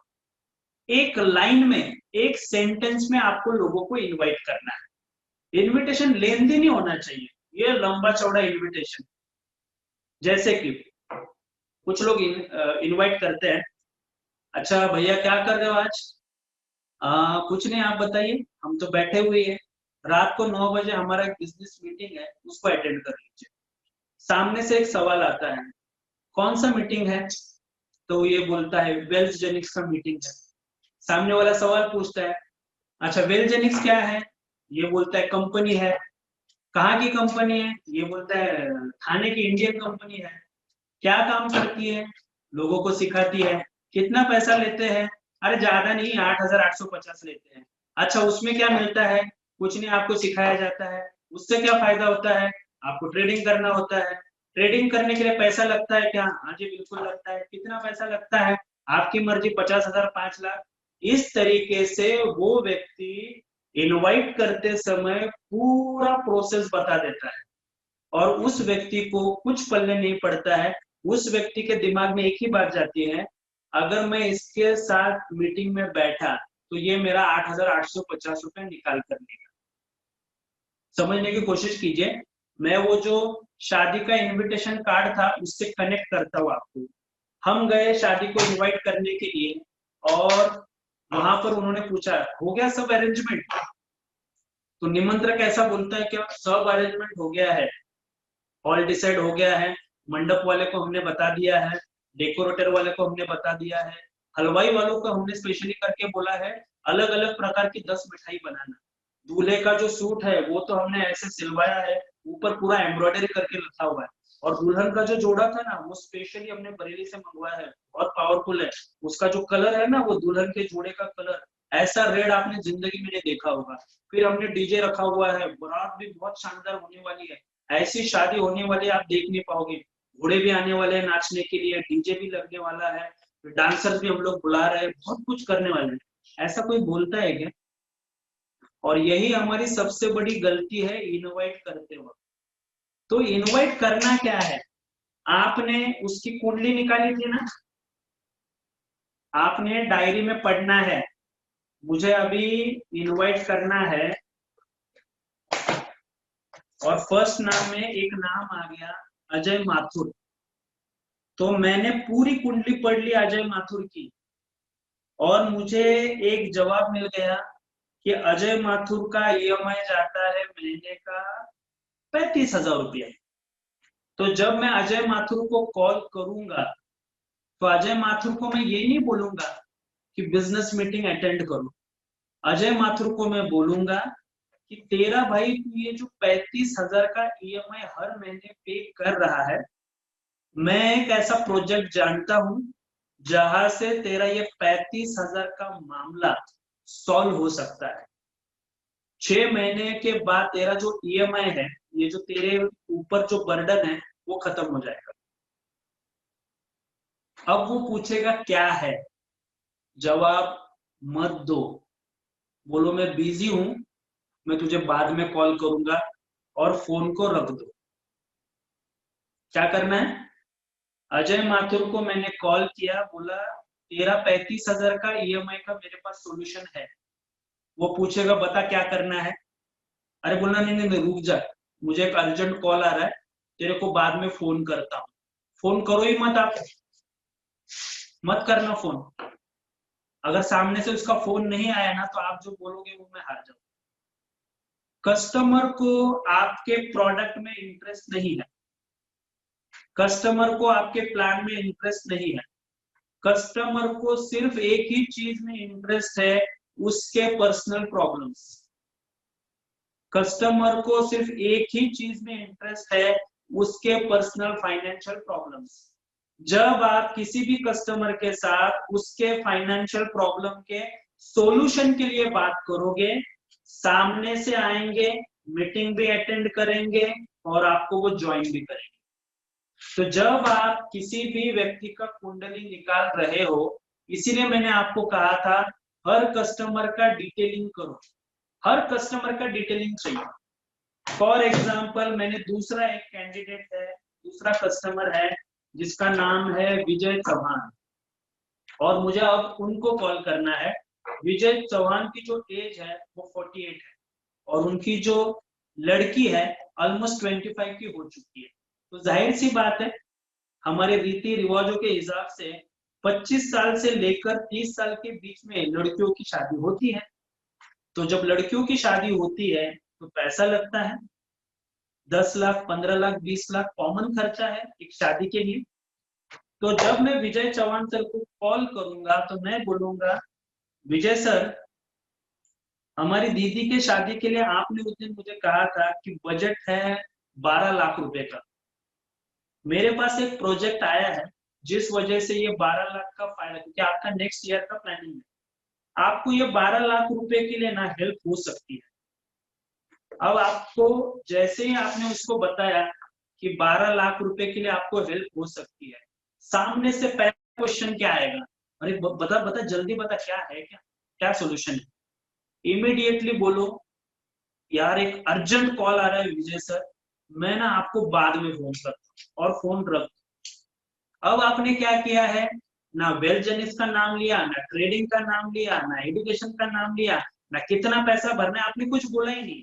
आपने क्या बोला, आपका जो पर्सनल प्रॉब्लम है फाइनेंशियल, आपकी बेटी की शादी 12 लाख रुपए की जरूरत है, मेरे पास सॉल्यूशन है, वो 12 लाख आपको कैसे आएगा? क्या है मेरे पास सॉल्यूशन? आपके 12 लाख का मेरे पास सॉल्यूशन है। सामने से उसका कॉल आएगा, और जब ऐसे लोगों का सामने से कॉल आएगा तब उनको बोलना है एक एडवाइजर है, आज शाम को मीटिंग है 9 बजे की, बट एक्चुअली प्रॉब्लम ऐसा है वो मीटिंग हो चुकी है फुल। आपने मुझे जल्दी कॉल नहीं किया, वो मीटिंग हो चुकी है फुल, क्योंकि हमें बताना पड़ता है कि कौन से लोग उस मीटिंग को अटेंड करने वाले हैं। फिर भी मैं कोशिश करता हूँ, कोशिश करके देखता हूँ कि आज का ये जो मीटिंग है आप अटेंड कर पाए। तो जैसे ही विजय चौहान और अजय माथुर का मुझे फोन आया, तो मुझे जवाब देना है एडवाइजर आज मीटिंग लेने वाले हैं जो इस प्रोजेक्ट के इंचार्ज है, लेकिन हमें पहले ही उनको एडवांस में बताना पड़ता है कि कौन से लोग इस मीटिंग को अटेंड करेंगे। तो एक्चुअली मैं आपका नाम देना चाहता था, लेकिन लेट हो गया, मीटिंग हो चुका है फुल। फिर भी मैं कोशिश करता हूँ, परमिशन निकालता हूँ कि आप भी उस मीटिंग को अटेंड कर पाए। इससे क्या होता है पता है दोस्तों, उस मीटिंग की जो इंपॉर्टेंस है वो आप क्रिएट करते हो। This is called art.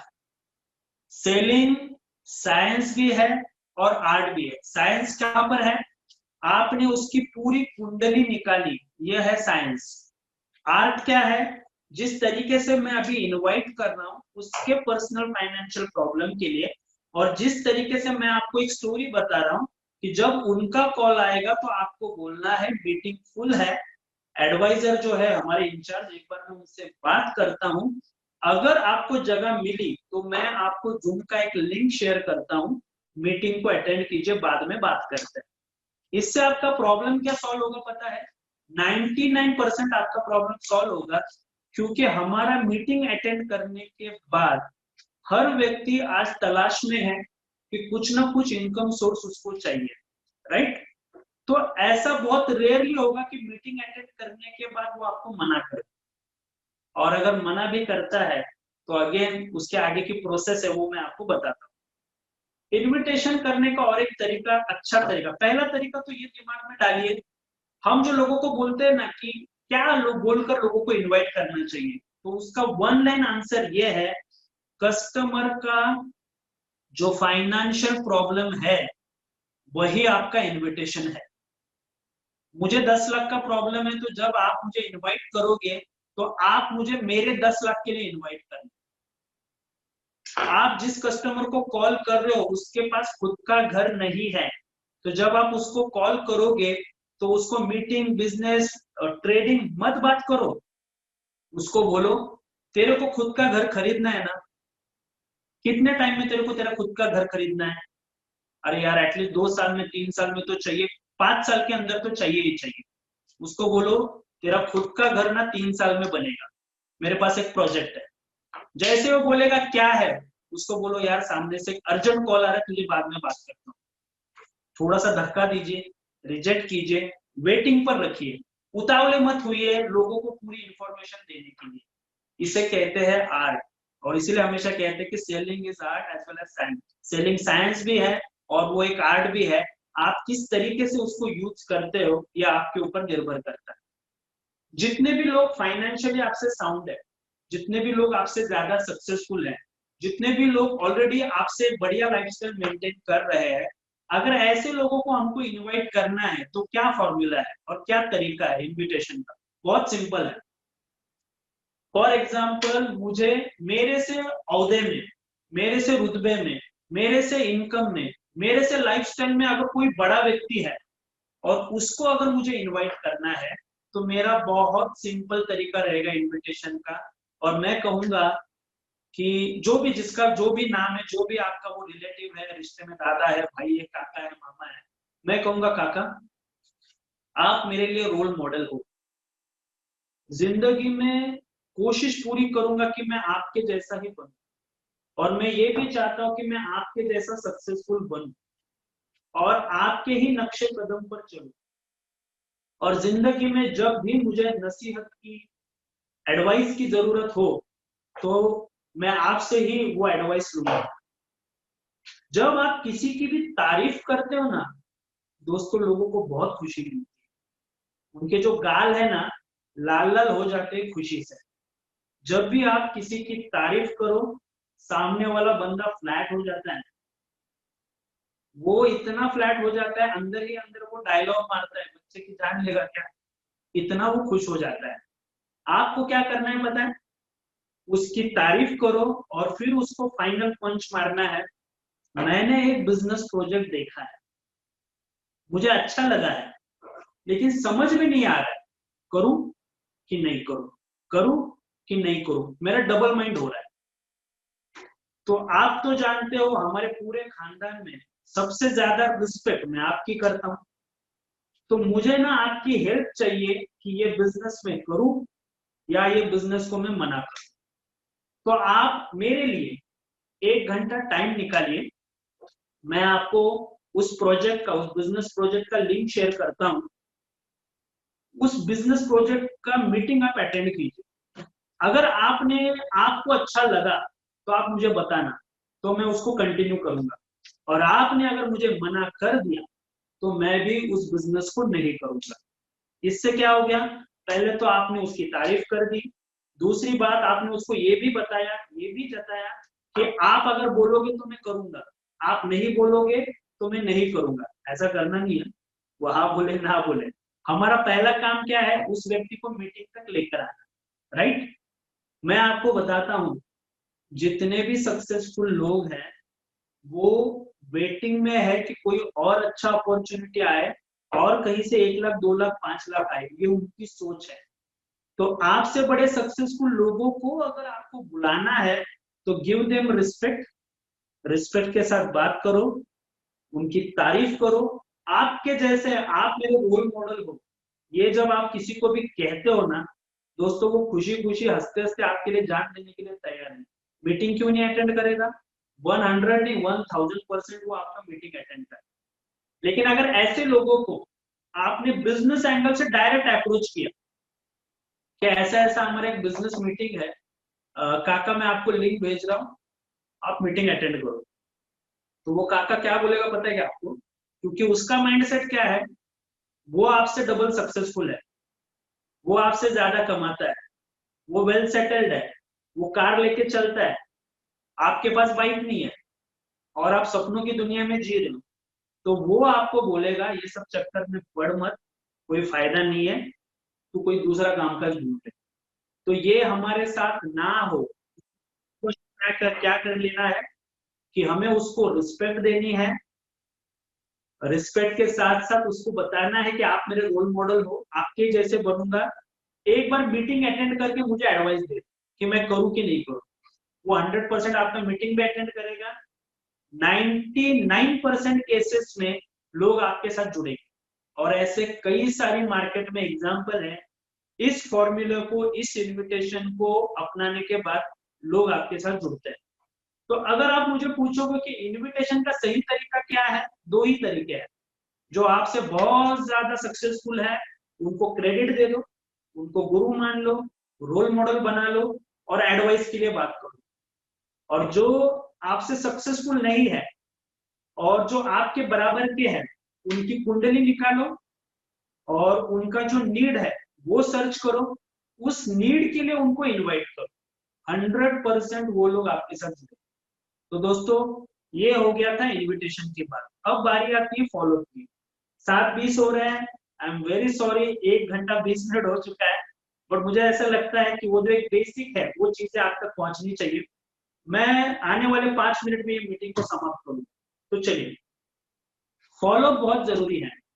आज अगर आपने किसी को प्लान दिखाया या अगर आज आपने किसी को मीटिंग के अंदर बिठाया, यू हैव 24 to 48 आवर्स, आपके पास 24 से 48 घंटे हैं। 2 दिनों के अंदर आपका कंपलसरी फॉलो होना जरूरी है। और फॉलो का मतलब क्या होता है? फॉलो का मतलब होता है कि आपको उनको फोन करके हमारे बिजनेस के अंदर जोड़ना है। बहुत सारे लोग इस गलत फहमी में जीते हैं, हमारा प्लान इतना पावरफुल, हमारा प्रोडक्ट इतना पावरफुल, हमारा एजुकेशन, हमारा ट्रेडिंग, हमारा सिस्टम सब कुछ इतना बढ़िया है, मैं उसको फोन नहीं करूंगा। उसको गरज है, उसको जरूरत है, तो वो मेरे को पूछेगा। मैंने मेरा काम कर दिया, उसको मीटिंग में मैंने इनवाइट कर दिया, बाकी वो जाने, उसका किस्मत जाने। अगर उसका किस्मत अच्छा है तो मेरे साथ जुड़ेगा, किस्मत खराब है तो नहीं जुड़ेगा, जाने दो, मेरे को कोई लेना देना नहीं। इस तरीके का सोच भी कुछ लीडर्स रखते हैं। मेहरबानी करके ऐसा सोच मत रखिए। रीजन, जब आप किसी को भी प्लान दिखाते हो, कस्टमर जो है ना, कस्टमर वो एक खरगोश की तरह है। वापस रिपीट करता हूँ, कस्टमर जो है ना वो एक खरगोश की तरह है। में आपने एक स्टोरी सुनी होगी, झाड़ का एक पत्ता खरगोश के सर पर गिरा और उसको लगा कि पूरा, क्या बोलते उसको, आसमान टूटकर उसके सर पर गिरा। ऐसे ही कस्टमर के बारे में होता है। जब कस्टमर आपका मीटिंग अटेंड करता है, वो चुपचाप नहीं बैठता है, 2-4 लोगों से बात करता है। और ये 2-4 जो राय बहादुर है ना, हर गली में घूमते रहते हैं। हर गली में, हर सिटी में, हर चौराहे में ये सब राय बहादुर बैठे हैं, जिन्होंने अपनी जिंदगी में कुछ नहीं किया, जीरो है। जो लोग कुछ करना चाहते हैं उनको भी करने नहीं देते। तो हर कस्टमर जब आपका मीटिंग अटेंड करता है, वो 2-4 राय बहादुर से राय लेने जरूर जाता है। और वो ऐसे लोगों से राय लेने जाता है जिनको इस बिजनेस की नॉलेज नहीं है, जिनको पता ही नहीं कि वेल जेनिक्स करता क्या है। और ऐसे लोग उसको कंफ्यूज कर देते हैं। इसीलिए आपका काम क्या है, 24 घंटे से लेकर 48 घंटे के अंदर, अगर पॉसिबल है, आपके टेरिटरी में है तो पर्सनली मिलिए। अगर पॉसिबल नहीं है तो आपको उस व्यक्ति को कॉल करना है और 3 वे कॉल पे आपका जो अपलाइन है, आपका जो सीनियर है, उसको कनेक्ट करना है। यहाँ पर एक छोटी सी चीज का ख्याल रखना है, जब आप आपके अपलाइन को, आपके सीनियर को 3 वे कॉल पर कनेक्ट करोगे तो जान पहचान कराने का समय और मौका आपके हाथ में होता है। फॉर एग्जाम्पल, अगर मैं हूँ, मैं अगर मेरे किसी गेस्ट को मेरे अपलाइन के साथ 3 वे कॉल पे कनेक्ट कर रहा हूँ, तो मुझे क्या करना है और लोग करते क्या है वो मैं आपको बताऊँ। पहले तो लोग क्या करते हैं वो समझते हैं।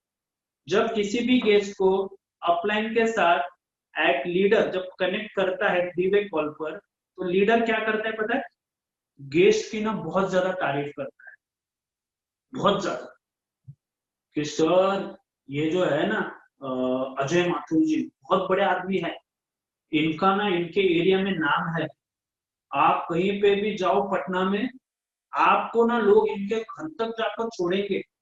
आज अगर इन्होंने डिसाइड कर लिया ना सर, लोगों की लाइन लग जाएगी इनके पीछे। अब आपने क्या किया, अजय माथुर को पहले से ही उठाकर सिंहासन पर रख दिया, और बाद में लोग बोलते हैं, अजय माथुर को इंट्रोड्यूस करवाते हैं, सर ये विनोद चड़िया हमारे सीनियर है, सर आप बात कीजिए। अब यहाँ पर आपको एक सवाल है, अजय माथुर को वेलजेनिक्स में जोड़ना है या आपके अपलाइन को आपको वेलजेनिक्स में जोड़ना है? तो हमेशा ध्यान में रखिए, जब आप 3 वे कॉल करोगे तो अजय माथुर का आपको एडिफिकेशन क्या करना है। अजय माथुर रहने के लिए पटना में है और बाय प्रोफेशन फलाना फलाना ये काम करते हैं, और फिर अजय माथुर को बताइए, सर अभी जो लाइन पर है कुमार मेटांगे सर, ये बहुत ही बड़े मोटिवेशनल स्पीकर और लाइफ कोच है, ये बहुत ज्यादा बिजी रहते हैं, हजारों लोगों की जिंदगी में इन्होंने बदलाव लाया है, सक्सेसफुल लीडर है और इस इंडस्ट्री से करोड़पति बने हुए हैं। तो मैंने आपके लिए, अजय जी आप ध्यान से सुनिए, मैंने आपके लिए कुमार सर से थोड़ा सा टाइम मांगा है, उनका कीमती टाइम, तो वो अभी आपके साथ 5 मिनट बात करने वाले। इस तरीके से होता है 3 वे कॉल।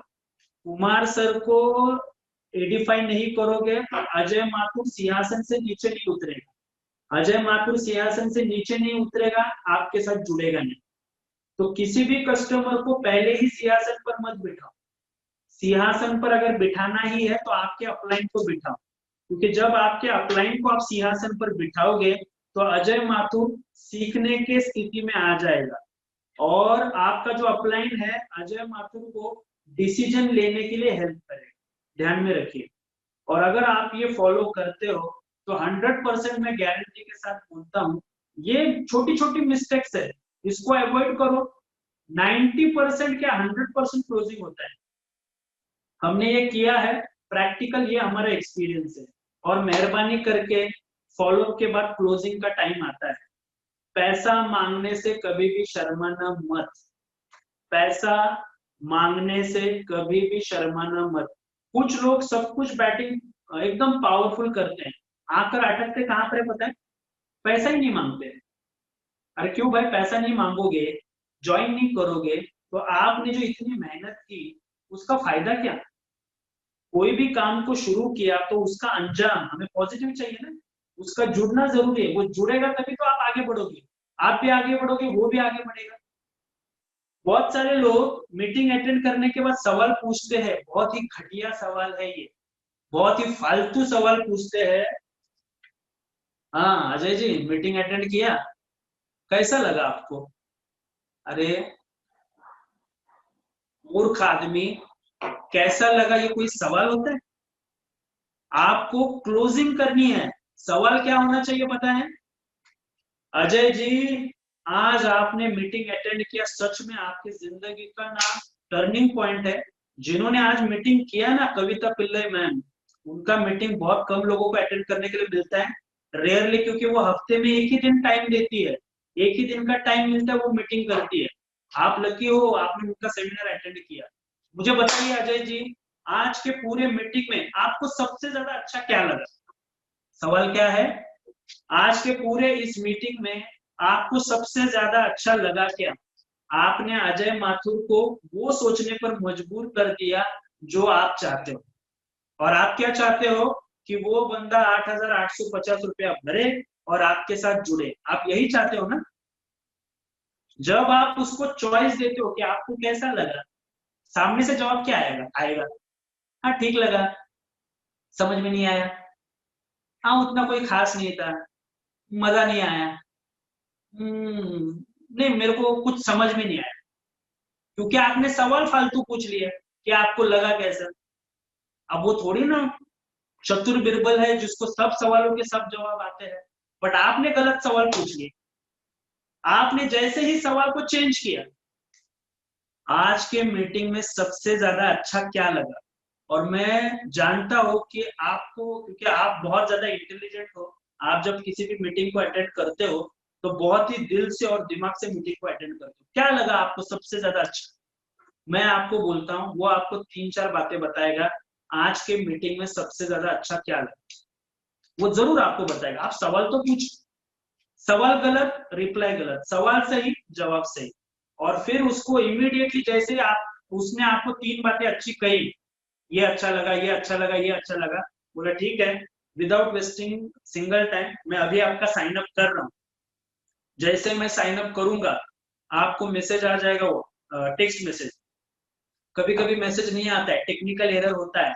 मैं आपको आपका यूजर आईडी और पासवर्ड दूंगा, साथ में आपको एक वीडियो भेजूंगा कि कैसे आपको पेमेंट करना है और कैसे आपको आपकी आईडी टॉप अप करनी है। तो इमीडिएटली जैसे मैं आपको आपका आईडी पासवर्ड दूंगा, वेबसाइट पर जाइए, पेमेंट कीजिए, इमीडिएटली आपको साइन अप करना है, नेक्स्ट काम में देरी नहीं करना है। और ऐसे कर कर जब आप फोन रखते हो, उसको लिंक शेयर करते हो, ये जरूर हो सकता है वो ऑब्जेक्शन डालें, बट वो कितना भी ऑब्जेक्शन डाले, आप अगर कॉन्फिडेंट हो और जिस तरीके से सिस्टमेटिकली सारे साइंटिफिक रीजन को फॉलो करते करते आप काम कर रहे हो, तो जुड़ना स्वाभाविक है। एक बात हमेशा ध्यान में रखिए, ज्यादा ऑब्जेक्शन किस व्यक्ति को आते हैं पता है? ज्यादा ऑब्जेक्शन या ज्यादा रिजेक्शन कौन से व्यक्ति को आता है? जो व्यक्ति के पास नॉलेज कम रहता है, जो व्यक्ति के पास कॉन्फिडेंस नहीं रहता है, जो व्यक्ति को ये पता नहीं होता कि हमारा जो एजुकेशन का प्रोडक्ट है हम उसमें सिखाते क्या है, ऐसे लोगों को बहुत ज्यादा ऑब्जेक्शन आते हैं। सेल्स एंड मार्केटिंग का रूल हमेशा ध्यान में रखना, कस्टमर फर्स्ट बाय यू। लोग पहले आपको खरीदते हैं, आपके कॉन्फिडेंस को खरीदते हैं, then your product and then your company. सबसे पहले customer buy you, then your product, then your company. पहले लोग आपको खरीदते हैं, आपके कॉन्फिडेंस को खरीदते हैं, बाद में आपके प्रोडक्ट में दिलचस्पी लेते हैं, और फाइनली आपके कंपनी में दिलचस्पी लेते हैं। ये बिजनेस रिलेशनशिप का बिजनेस है। आप जितने ज्यादा कॉन्फिडेंट, जितना ज्यादा आपको प्रोडक्ट का नॉलेज, उतना ज्यादा लोग आपके साथ जुड़ेंगे। इसीलिए रात को 9 बज गए, हमने परसों एक वीडियो डाला था, आपने देखा होगा, 9 बज गए क्या, 9 जैसे ही बजेंगे आपको डेली मीटिंग्स अटेंड करना है। जिस दिन ट्रेनिंग है उस दिन ट्रेनिंग अटेंड करो, जिस दिन बीओपी है उस दिन बीओपी अटेंड करो। तब तक अटेंड करना है जब तक बीओपी आप खुद ना ले लो, तब तक अटेंड करना है ट्रेनिंग आपको, स्पेशली ट्रेडिंग के ऊपर, जब तक आप एक प्रोफेशनल ट्रेडर ना बन जाओ। अगर आप ये कंटिन्यूअसली मीटिंग को अटेंड करते रहते हो तो आपके पास नॉलेज आएगा, नॉलेज आएगा आपका स्किल डेवलप होगा। जो नॉलेज के बारे में आप लोगों से बात करोगे तो लोगों को लगेगा यार मजेदार आदमी है, बहुत कॉन्फिडेंट है, इसको नॉलेज भी बहुत है, इसके साथ तो मुझे जुड़ना ही चाहिए। लोग सामने से चलकर आपके साथ आएंगे और जुड़ेंगे, लेकिन आप नॉलेज तो लो, सही तरीके से सही ढंग से लोगों को इनवाइट तो करो। और दोस्तों मेरी आप सभी लोगों से विनती है, जूम के ऊपर हमारी रोज रात को मीटिंग है 9 बजे। स्पेशली हमारे जो बीओपी होते हैं Tuesday, Thursday, Saturday and Sunday रात को 9 बजे। आप कहीं पे भी रहो, रात की 9 बजे की मीटिंग आप कंपलसरी अटेंड करो। जूम का जो हमारा काउंट है उसको हमको बढ़ाना है, ताकि हम जो ऑनलाइन काम कर रहे हैं ना, उस ऑनलाइन काम में भी हमारी ग्रोथ रहे। फिजिकल फील्ड वर्क करना है क्या? बिल्कुल करना है। मैं दोपहर में 2 बजे से आई गेस 1 बजे से ऑफिस में बैठा हूँ, अब तक 4 मीटिंग मैंने कर ली यहाँ पर बैठकर, तो ये तो करना ही करना है। बट रात को 9 बजे बहुत रेयरली कोई आपको समय देगा मीटिंग करने के लिए।